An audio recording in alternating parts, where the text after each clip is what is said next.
Yolkanı qurmaq bir o qədər əyləncəli olsa da və qurarkən hər kəs yolkanın başına toplansa da, sökməsi bir o qədər də əyləncəli olmur. Bilirsiniz ki, dünənlərimdə Stary Novi God idi, 13 yanvar və bu günlərimə artıq yolkanı sökmək qərarını aldım.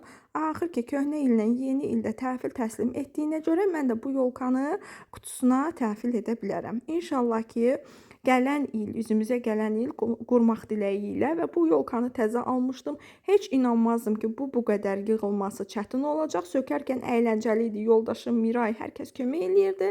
Amma ki, sökəndə heç kim kömək etmədi.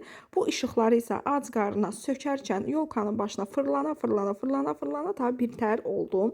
Çünki 5 metrlik bir işığı idi, 10 metrlik bir işığı idi və işıqlarla o qədər şey davranmalısan ki, çünki gələn səfərdə qurasan da, yəni pul verib təzəsini almayasan. Çünki tez qırılırlar. Birincini və axırıncı qatı çox yaxşı yığdım, amma kaş ki orta qatı da axırıncı kimi səliqəli yığsaydım. Çünki qutuya biraz sığışmadı, zorlandı qutuda biraz məni. Və inanın ki, qutudakı məndən can istəyirdi. Dedim, heç nə olmaz. Yenə də səni qəşəng belə yerləşdirib, ağzında bağlayıb qoyuram kənara.